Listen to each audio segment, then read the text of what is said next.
mas para mim é sempre uma honra e privilégio falar o que Deus tem falado ao meu coração. E como eu falei agora, antes de começar aqui, eu vou falar uma palavra um pouco mais intensa talvez essa manhã. E o título dessa mensagem de hoje é Alegria Real em Meio à Dor. Uau! Mas a gente vai entender aí, como estava dizendo ali na canção, né? Me alegrarei em meio às lutas. Como é a nossa realidade como cristãos de ter alegria plena, independente da circunstância que nós nos encontramos. Amém? Antes de eu começar a mergulhar aqui na palavra, eu queria orar com você.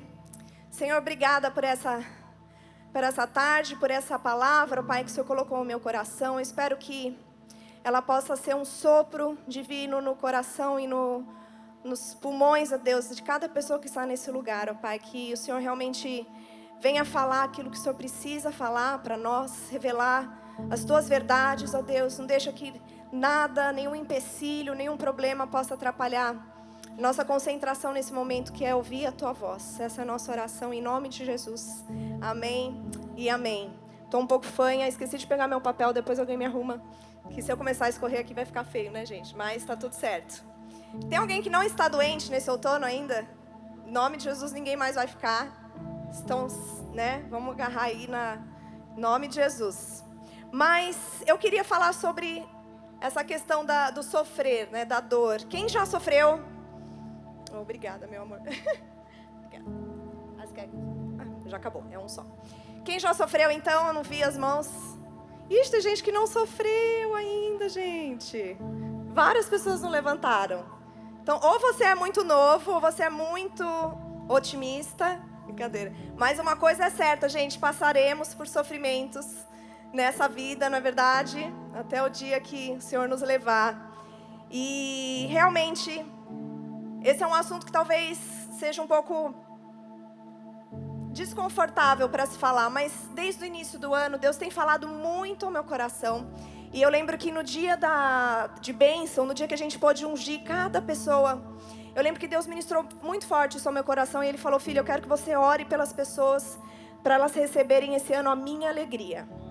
E eu ministrei. Se você está aqui, você foi orado por mim, talvez você lembre dessa palavra. Mas realmente, eu tenho sentido isso no meu coração, uma revelação diferente do que é a alegria plena no Senhor. E vou contar um pouquinho aqui da minha experiência, né? Eu com 19 anos fui a primeira vez a um psicólogo e fui diagnosticada com depressão.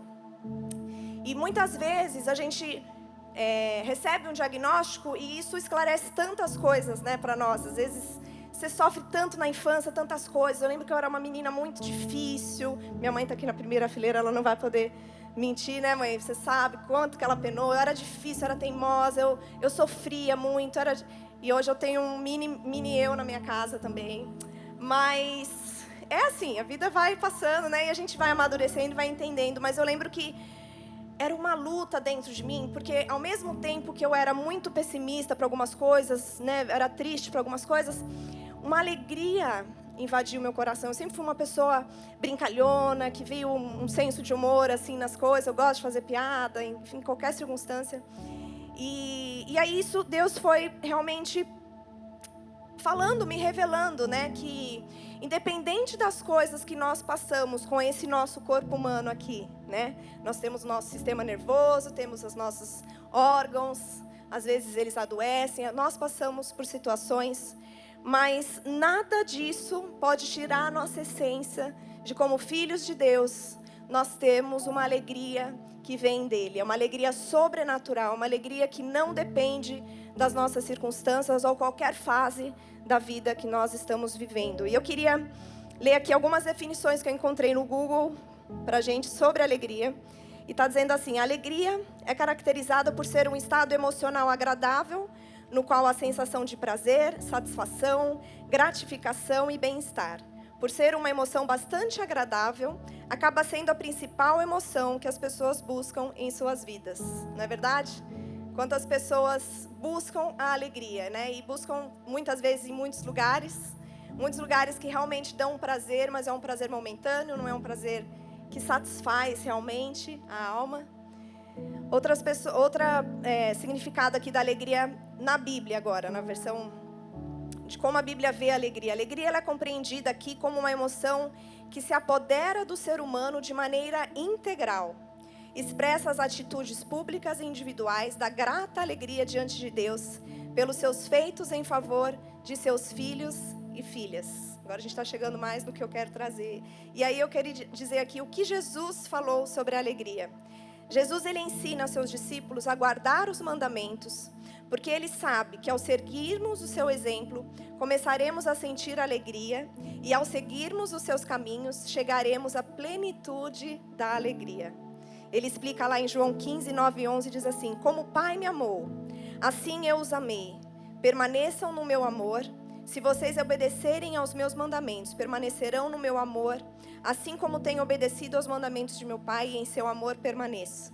Tendo dito estas palavras, para que a minha alegria esteja em vocês e a alegria de vocês seja completa. E essa alegria que Jesus se refere, que ele fala aqui, só quem pode viver essa alegria é quem realmente tem o Espírito Santo de Deus. Só Ele é capaz realmente de nos ajudar a obedecer os mandamentos. Aqui ele fala que nós seremos alegres quando obedecermos os mandamentos de Deus. E nós, pelas nossas próprias forças, nós não temos a capacidade, não temos a criatividade, a ousadia de viver aquilo que Deus tem pedido para nós. É o Espírito Santo de Deus, todos os dias, nos direcionando a cada passo que nós vamos dando. E aí sim a gente consegue entender que a alegria é um fruto do Espírito. Lá em Gálatas 5, 22 e 23 diz: mas o fruto do Espírito é amor, alegria, paz, paciência, amabilidade, bondade, fidelidade, mansidão e domínio próprio. Contra essas coisas não há lei. E um pouquinho antes, mesmo em Gálatas, nos versículos 16 e 18, a gente pode ver Paulo explicando, né, essa luta que tem contra a carne e o Espírito, onde a gente tenta satisfazer a carne, o Espírito, né, vai lutando ali contra a nossa carne. E a gente pode ver em tantos exemplos, né? A morte, por exemplo, é um exemplo onde a gente não consegue entender, onde é algo tão difícil para nós aceitarmos, né? Porque nós nascemos para ser eternos. Nós não nascemos para a morte. Quando Deus nos fez, Ele criou algo no nosso interior, no nosso caráter, no nosso espírito eterno. E quando a gente enfrenta a morte, é algo muito difícil, porque nós não entendemos essa separação, essa divisão, né? Então, é uma dor muito grande. E é só o Espírito Santo que pode nos consolar quando enfrentamos uma dor tão grande como essa, né?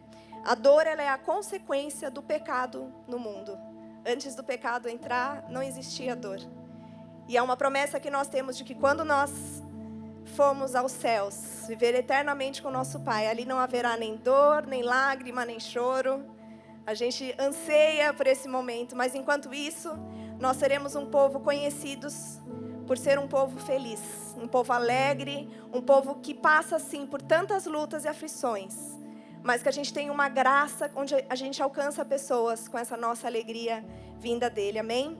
Gálatas 5, 16, 18 diz: por isso digo, vivam pelo Espírito e de modo nenhum satisfarão os desejos da carne, pois a carne deseja o que é contrário ao Espírito, o Espírito o que é contrário à carne.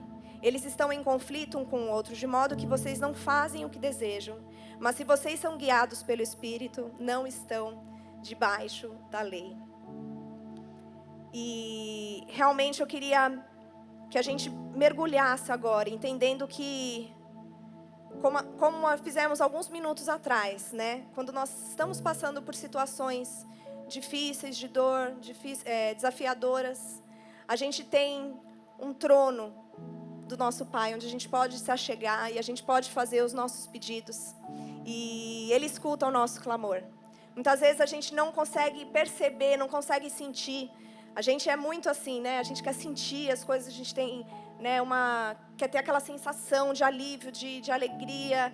Mas a gente tem que entender que nós, como filhos de Deus, nós temos uma consciência que sobressalta toda essa humanidade que nós vivemos. É uma realidade do alto, é uma realidade de reino, é uma realidade que que luta contra esse nosso pensamento humano. E é essa busca que nós temos que ter todos os dias, é essa luta que a gente fala aqui do nossa carne com o nosso espírito. O Espírito vai revelando isso para nós dia após dia. Então, eu queria realmente que a gente pudesse meditar aqui em 3 pontos que eu acredito que vão nos ajudar a entender, né, que a gente vive mesmo em meio à dor essa alegria real, como eu mencionei. Ponto 1 diz: alegria real, pois mesmo quando as coisas não estão bem, a nossa alma está bem.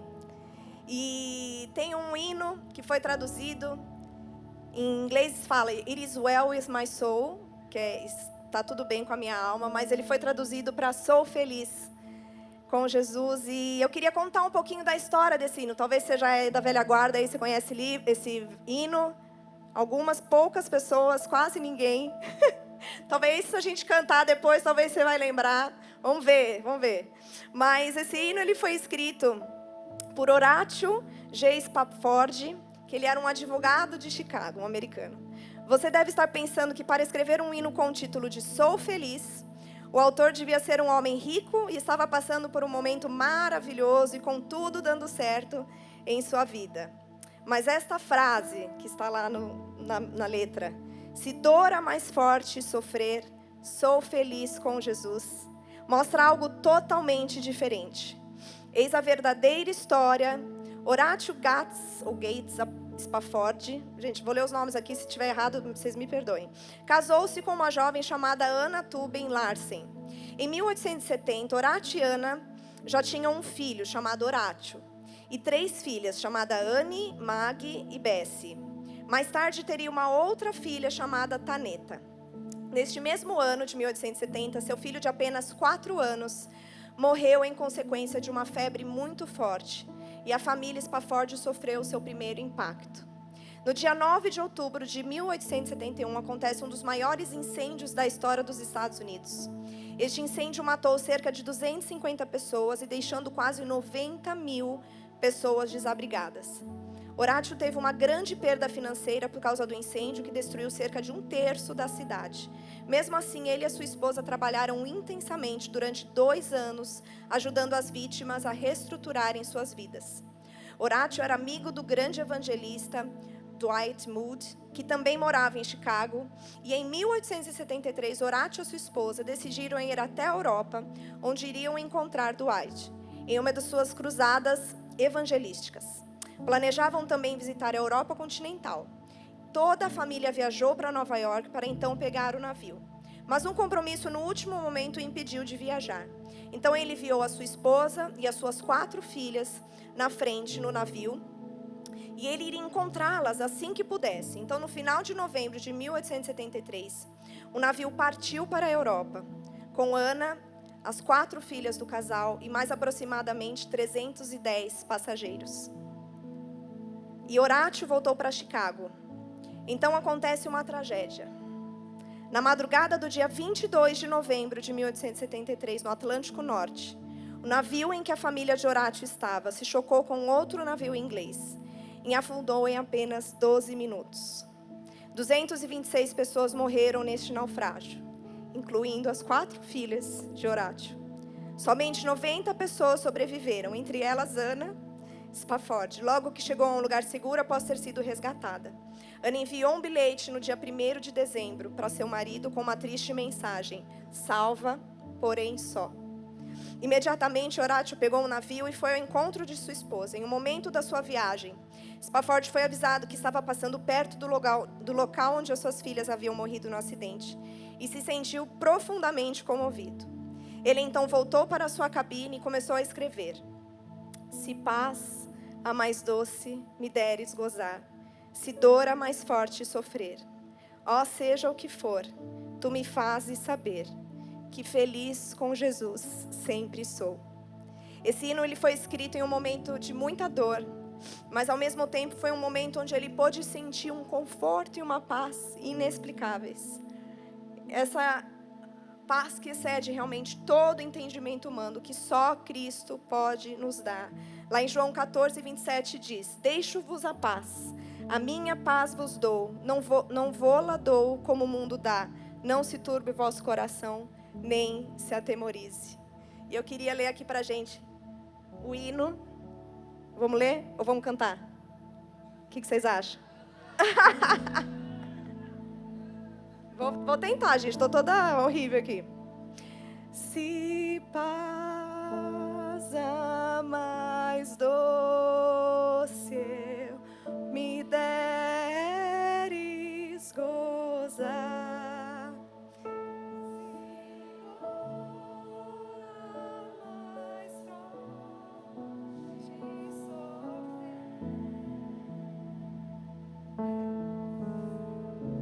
já o que for, tu me fazes saber que feliz com Jesus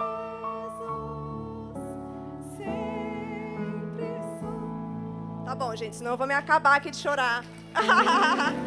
Glória a Deus, glória a Deus. Mas que letra mais linda, né? Talvez se você estiver num momento difícil, procura lá no Google, dá uma chamada lá e coloca essa música para você cantar e lembrar que Deus é um Deus bom. Deus é um Deus que, por mais que as nossas circunstâncias, né, pareçam estar completamente sem chão.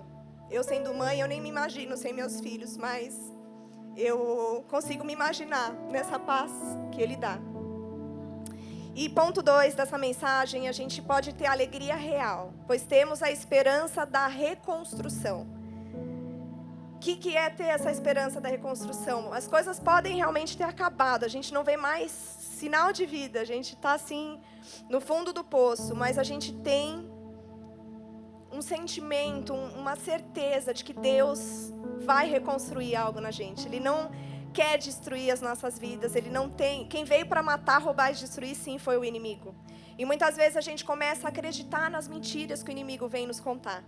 E é nesse momento que a nossa alma realmente fica confusa, porque o inimigo, ele realmente não quer nos dar esperança, ele não quer trazer algo bom para nós, ele quer nos confundir, e isso vai afastando a gente daquilo que Deus tem para nós. Mas Deus é um Deus de amor, é um Deus de graça, é um Deus que quer, sim, falar a vida para as nossas vidas, quer trazer esperança, quer nos reestruturar para realmente começar a reconstruir coisas que Ele mesmo colocou em nosso coração. A gente pode ver na Bíblia, o povo de Deus passou por muitas situações, né? A gente vê que eles sofreram muito, numa época, por exemplo, que o povo de Israel, eles foram destruídos pelo povo da Babilônia, e aí eles foram exilados de suas terras.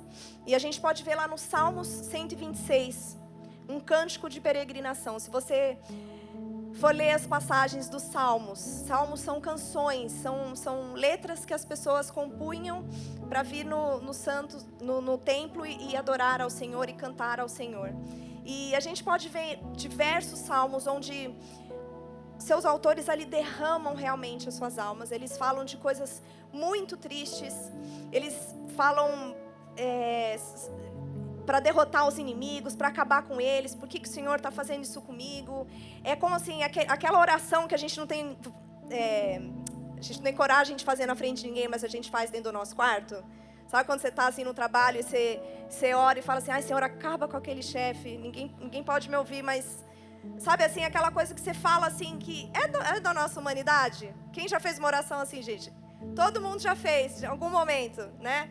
Enfim, mas são essas orações, e ali também a gente pode encontrar uma esperança de um povo tão sedento da presença de Deus, tão confiante de que mesmo com tudo aquilo, todo o terror que eles estão passando, eles vão poder contar com o Senhor. Eles falam: o Senhor é a minha salvação, o Senhor é a minha rocha, o Senhor é aquele que muda a minha história. E ali a gente também tem esses momentos, não é mesmo?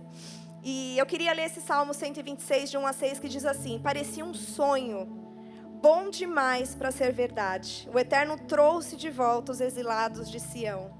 Nós rimos e cantamos sem acreditar em tanta felicidade. Éramos o assunto das nações. O Eterno foi maravilhoso com eles, diziam. O Eterno foi maravilhoso conosco. Somos um povo feliz. E agora, ó Eterno, age de novo a nosso favor, enviando chuva sobre nossa vida, assolada pela seca. Assim, Os que plantaram sua semente em desespero vibrarão de alegria na colheita. E os que saíram com o coração aflito voltarão para casa sorrindo, com os braços cheios de bênção. Uau, que declaração! Esse povo que sofreu tanto, que estava perdido, isolado, estavam exilados de suas terras, hoje eles podem declarar que esse povo que saiu chorando, hoje está voltando com alegria, cheios de bênçãos, carregando cheios de bênçãos. E eu achei genial como o nosso queridíssimo Eugene Peterson fala. Quando eu sempre vou preparar a mensagem, eu gosto de pegar a Bíblia, a mensagem, e ler ali, a Bíblia de estudo da mensagem, e ler ali os comentários do Eugene Peterson, e olha o que ele fala sobre esse salmo. Está claro no Salmo 126 que quem o compôs e os que cantavam conheciam o lado sombrio da realidade. Carregavam no corpo a memória dolorosa do exílio e nas costas as cicatrizes da opressão. Conheciam os desertos áridos do coração e as noites varridas pelo choro. Uma estratégia comum para encontrar alegria é mudar de cenário, eliminar tudo aquilo que fere, livrar-se da dor, entorpecendo as terminações nervosas, livrar-se da insegurança, eliminando os riscos, livrar-se do desapontamento, despersonalizando os relacionamentos. Em seguida, só falta aliviar o tédio, comprando alegria em forma de férias e diversão. Quantas de nós já fizemos isso, não é mesmo? Não há nada disso no Salmo 126. Aqueles que saíram com o coração aflito voltam para casa sorrindo, com braços cheios de bênção. A vida oferece um coquetel de sofrimento para todo mundo. A alegria vem porque Deus sabe enxugar as lágrimas e fazer surgir o riso de uma nova vida. Essa alegria não depende de termos a sorte de escapar das dificuldades. Não depende da nossa boa saúde ou capacidade de evitar a dor. A alegria do cristão é real em meio à dor, ao sofrimento, à solidão e aos infortúnios. Maravilhoso isso, né? Ele fala de uma forma deslumbrante como é essa verdade. E a gente realmente pode se apegar a tantas crises que a gente sente, de alguma forma a gente tenta aliviar esse nosso desespero, esse nosso sofrimento, não é mesmo? Poderia citar milhares de situações aqui que a gente faz isso, mas às vezes a gente sim vai às compras, né? Pega o cartão de crédito e acha que ele tem um limite que a gente nunca viu na vida e vai gastando e acha que aquilo ali vai satisfazer os nossos sofrimentos. Ou tem gente que vai atrás de vícios, né? De bebida, de sexo, de comida. São tantos cenários que a gente pode tentar aliviar a nossa dor. Mas e quando a gente está passando por essa situação difícil, aí você ainda vem para a igreja, aí você começa a ouvir aquele discurso de vitória, de triunfal, que a gente vai assim vencer e tudo, e você fala assim: meu Deus, eu não me encontro em nada disso. Como é que pode eu não estar vivendo essa realidade que essa pessoa está falando? Como se eu tivesse que agora fechar os meus olhos e fingir que tudo que eu estou passando é mentira, né? Fingir que tudo está bem. E a gente muitas vezes associa. O problema é que a gente associa muitas vezes essa vitória, essa alegria, com o estar dando tudo certo na nossa vida, com o dinheiro que está prosperando, com as coisas. Mas a alegria do Senhor é outra alegria. Ela independe de momentos, de coisas que nós vivemos nessa terra. Esse mundo é mau, eu sempre falo isso. Desde que o pecado entrou no mundo, a dor. Então, a gente precisa começar a entender que nós estamos no mundo, mas não somos daqui. A nossa realidade é do reino de Deus. É de filhos do Santíssimo. É aquele que faz muito além do que a gente pode pedir ou imaginar. E eu vejo que realmente, quando a gente fica nesse momento tão desafiador, a gente precisa ter muitas vezes esses momentos onde a gente coloca a nossa cabeça no chão, a gente respira ali o pó, né? O pessoal fala o pão que o diabo amassou. E ali a gente fala: meu Deus, eu não sou nada. Muitas vezes a gente precisa se encontrar nesse lugar, sabe por quê? Porque é nesse tempo, nesse momento, que o Espírito Santo de Deus vai ministrar o nosso coração. De que as coisas que nós planejamos, das coisas que nós projetamos, as felicidades que nós achamos que serão as melhores para nós, através da nossa capacidade de fazer as coisas, de desenvolver as coisas, de sermos bons profissionais, como se o centro de tudo isso fosse a gente. Só que nesse momento a gente se percebe tão incapaz, tão sem nada. E aí nesse momento Deus pode fazer alguma coisa com a gente. Nesse momento que Deus ergue as nossas cabeças e a gente pode olhar para o alto e falar: Senhor, eu não sou nada, mas contigo eu tenho tudo. Contigo eu tenho tudo que eu preciso, contigo eu tenho tudo que eu preciso para concretizar os sonhos que o Senhor tem colocado no meu coração. E os filhos de Deus são aqueles que são um povo feliz, um povo que a gente entra no nosso trabalho e as pessoas percebem uma alegria diferente. E as pessoas percebem que nós somos os mais criativos, que nós somos os mais... que apesar de, do chefe ser aquele terror ali, você é uma pessoa que é fiel, é uma pessoa que entrega o trabalho, é uma pessoa que faz, que é resiliente. Porque isso é prova, é amor do Espírito Santo de Deus. Só prova isso quem realmente está com o Senhor. Queria ler Salmo 30, do verso 4 ao 5, diz assim: todos vocês, ó santos, cantem de coração ao Eterno. Agradeçam a Ele pessoalmente. Ele se ira de vez em quando, mas na sua história há somente amor. As noites em que seus olhos choram abrem caminho para dias de risadas. Romanos 12:15 diz: riam quando seus amigos estiverem alegres, chorem com eles quando estiverem tristes.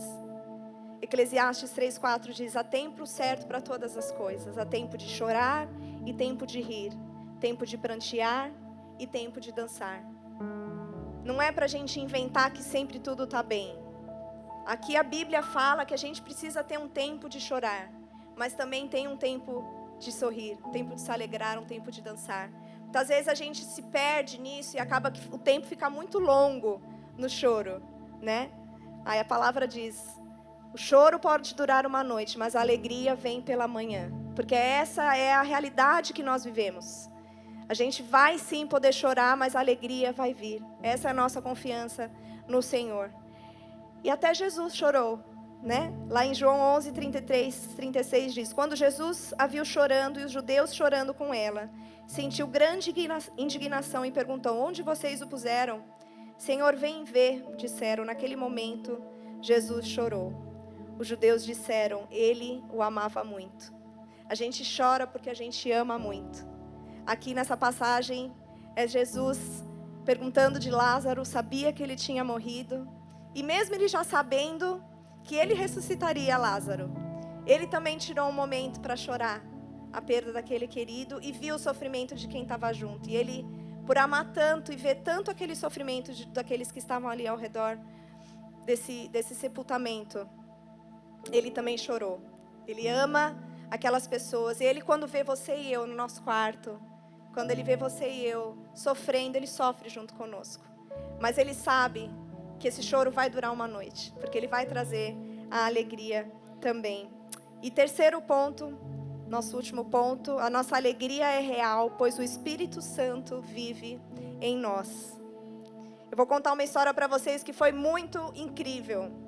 Quando meu pai faleceu, foi num domingo de manhã. E era domingo de culto, de reunião, então as pessoas iam para a igreja. E o velório do meu pai foi na igreja.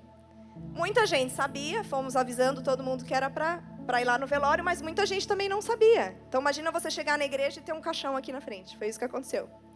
E as pessoas chegaram ali no velório e nós tivemos uma celebração muito linda. Meu pai foi muito amado, teve um legado lindo. E tudo que a gente foi falando sobre ele, foi falando, muitas pessoas encontraram a Jesus naquele momento. Num dia que era para ser de morte, num dia que era para ser de desesperança, o Espírito Santo de Deus encontrou um ambiente propício para trazer pessoas para perto dele, para encontrarem vida. Pessoas que estavam mortas encontraram vida em Jesus, num ambiente como esse. Então não há nada que possa impedir o Espírito Santo de agir no nosso meio. Isso eu acho incrível, porque depois ouvimos testemunhos disso. E realmente o Evangelho é para maluco, gente. O Evangelho é louco. O Evangelho não casa com com o nosso entendimento humano. Lá em João 16:20 diz assim: digo que certamente vocês chorarão e se lamentarão, mas o mundo se alegrará. Vocês se entristecerão, mas a tristeza de vocês se transformará em alegria. A mulher que está dando luz sente dores, porque chegou a sua hora. Mas quando o bebê nasce, ela esquece a angústia por causa da alegria de ter vindo ao mundo. Assim acontece com vocês. Agora é hora de tristeza para vocês, mas eu os verei outra vez, e vocês se alegrarão, e ninguém tirará essa alegria de vocês. Jesus aqui, ele está dizendo, em uma das vezes que ele disse, foram mais de 15 vezes que ele vai explicando para os seus discípulos, que ele vai partir, que aquele momento ali que eles estão vivendo vai acabar. Mas ele fala mais de 26 vezes que eles não estarão sozinhos. Se a gente for pensar na vida de Jesus, Jesus viveu até os seus 33 anos de vida. Quem já tem 33 anos, até 33 anos aqui? Agora, quem tem mais de 33 anos? Muito mais vida, certo? Jesus viveu muito pouco nessa terra. Mas aqui, agora, hoje nós, depois de 2000 anos, ainda temos a presença do Espírito Santo de Deus com a gente. Essa foi a presença que Ele prometeu para nós. Essa foi a presença que Ele falou para nós, que era melhor que a presença dEle. Vocês acreditam nisso? Jesus ensinava isso para eles. Vai vir uma pessoa que vai ser muito melhor que eu, que vai ser o seu ajudador, o seu amigo, o seu consolador. E esse é o Espírito Santo de Deus. Ele está aqui hoje nesse lugar. A gente talvez não possa vê-lo, mas Ele está aqui nesse lugar. Talvez você não possa senti-lo, mas Ele está aqui nesse lugar. E é um convite simples que você precisa fazer para que Ele possa viver com você todos os dias. Eu sempre oro, eu falo, Senhor, que Teu Espírito Santo possa me revelar as Tuas coisas nos mínimos detalhes da nossa vida. Às vezes é um acordar, às vezes é olhar para uma janela, às vezes é um sopro, sabe? Cada coisa o Espírito Santo vai falando conosco. A gente precisa estar sensível à voz dEle.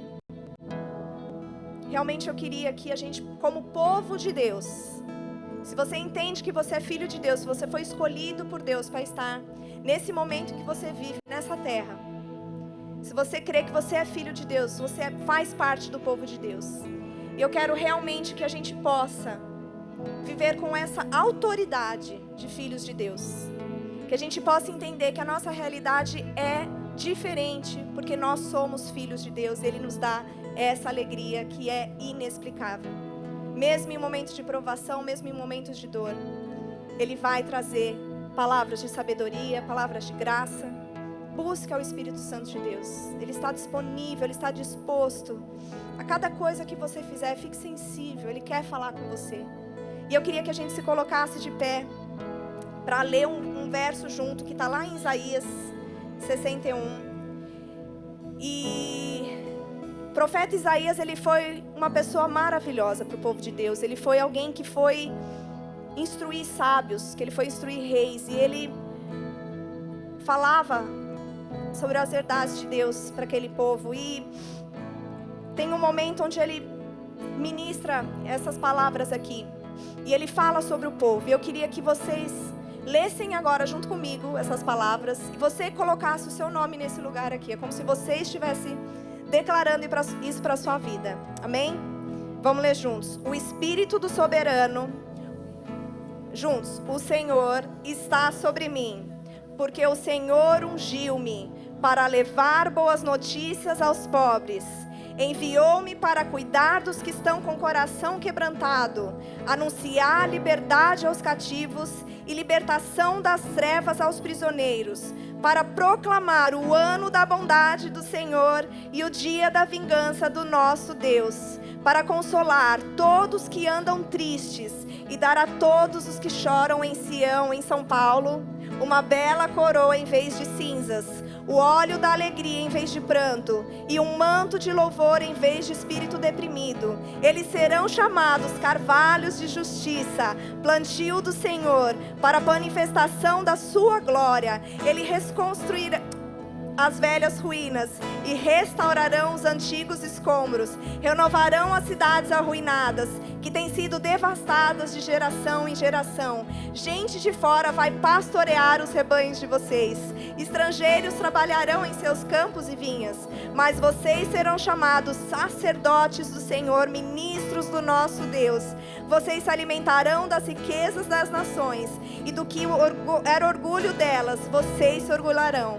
Em lugar de vergonha que sofreu, o meu povo receberá porção dupla, e em vez de humilhação, ele se regozijará em sua herança, pois herdará a porção dupla em sua terra e terá a alegria eterna. Glória a Deus! Essa é a promessa do Senhor para a minha vida, para a sua vida. E que nós possamos sim carregar essa verdade em todos os lugares que nós andarmos. Que nós vamos mostrar, nós somos o povo que vai mostrar para as pessoas o que é felicidade, o que é alegria verdadeira. Amém? Queria orar por um grupo de pessoas nesse momento. Um grupo de pessoas que talvez não tenham vivido essa realidade. Eu posso me incluir nisso, que muito tempo eu não vivi também essa realidade. A gente muitas vezes se perde nas nossas circunstâncias. Mas se você tem sentido isso, fala assim: Marina, eu queria muito que você orasse para que essa realidade seja verdade na minha vida. Vamos baixar as nossas cabeças para a gente deixar esse momento bem tranquilo, bem individual. Não é para ninguém olhar para ninguém, mas é um momento onde você precisa assim reconhecer diante de Deus e falar: Marina, eu preciso dessa oração para ver a minha alegria que está no Senhor, não as minhas circunstâncias, tudo aquilo que eu me perco nos meus pensamentos, nos meus sentimentos. Se você é essa pessoa, levanta a sua mão nesse momento. Nós vamos declarar: oh Jesus, ó Senhor, o Senhor vê cada mão que está levantada nesse lugar, meu Deus. Quantas pessoas, ó Deus, olhando para as situações de forma errada, Senhor. Eu quero te pedir, Paizinho, em nome de Jesus, porque o Senhor possa tocar cada coração, Senhor, cada mão que levantou aqui, Deus. São vidas preciosas para Ti, são pessoas que o Senhor ama e que o Senhor quer, ó Deus, mostrar um amor como eles nunca sentiram antes. Espírito Santo de Deus, convence corações nesse momento, Senhor, para que eles possam entender a realidade que eles vivem. Não é uma realidade terrena, uma realidade de preocupações, de anseios, mas que eles, independente daquilo que eles estão vivendo, que eles possam entender que eles têm uma alegria que vem do Senhor, é uma alegria do alto, é uma alegria que não vem dessa terra. Pai, em nome de Jesus, muda coração e transforma vidas. Essa é a nossa oração, em nome de Jesus. Amém e amém. E eu queria fazer mais um convite nesse momento. Talvez se você veio nessa reunião por convite de alguém, talvez você tenha vindo à igreja há algum tempo, mas você ainda não tomou uma decisão de realmente entregar a sua vida a Jesus, de entregar o seu coração a Jesus. Muita gente vem na igreja, simpatiza, ouve a palavra, mas ainda não teve aquele realmente entregar ao Senhor. Eu queria fazer mais esse convite também. Talvez você está nesse lugar, ou talvez você andou muito tempo com o Senhor, teve a sua vida, a sua experiência, mas hoje você sente que você está distante dele, você quer retomar esse lugar. Mais uma vez vou pedir para a gente abaixar as nossas cabeças, nossos olhos, para dar privacidade. Que você possa ter a ousadia nesse momento, querido, a levantar a sua mão e falar: Marina, sim, eu quero aceitar o Senhor Jesus como meu único Senhor e Salvador. Eu preciso tomar essa decisão e a sua vida não vai ser a mesma. Glória a Deus. Você pode levantar a sua mão bem alto. Glória a Deus. Deus te abençoe, Deus te abençoe, Deus te abençoe. Deus te abençoe, Deus te abençoe, Deus te abençoe, Deus te abençoe, Deus te abençoe, Deus te abençoe, Deus te abençoe. Uau, quantas mãos! Quantas mãos, obrigada, Senhor. Você pode baixar as suas mãos. Queria fazer uma oração com você, porque a palavra diz que com a nossa boca a gente confessa aquilo que a gente crê no nosso coração. Se você está em casa também, você quer fazer a sua oração, vamos repetir essa oração juntos. Não só aqueles que levantaram a mão, mas todos nós como família, vamos repetir essas palavras comigo, amém? Diga assim: Senhor Jesus, muito obrigada pela Tua salvação. Hoje eu te peço perdão pelos meus pecados. Me dá um novo começo e esperança para o meu futuro. Que a partir de hoje eu possa viver todos os dias da minha vida ao Teu lado. Em nome de Jesus, amém e amém. Glória a Deus. Vamos dar uma salva de palmas. convidar o Rafa aqui para falar para a gente o que nós temos como igreja, o que a gente pode fazer. Amém? Obrigado, Mai. Igreja, podemos agradecer a pastora Marina por uma incrível mensagem. Amém. Aquela mensagem que a gente sente o abraço de Deus nos fortalecendo, nos carregando, nos direcionando. E para todos aqueles que no dia de hoje tomaram a decisão de dizer sim para Jesus, iniciar um relacionamento com Ele, nós amaríamos como igreja dar todo o suporte para você continuar crescendo na sua caminhada de fé, nessa jornada de fé. Nós temos um programa chamado Eu Decidi, um programa que nós desenhamos para te ajudar a dar esses primeiros passos, se aproximar mais de Deus, ao mesmo tempo que nós nos colocamos à sua disposição para ver as maneiras que a gente pode continuar ajudando você a continuar a crescer. São 2 encontros presenciais, ocorrem no domingo mesmo, então se você desejar continuar nessa caminhada junto com a gente, entra lá para participar desse programa e nós vamos trazer todas as informações, todo o suporte para você continuar avançando e crescendo. Mas mais uma vez, parabéns pela sua decisão, melhor decisão que você poderia tomar, igreja, porque a gente não celebra mais uma vez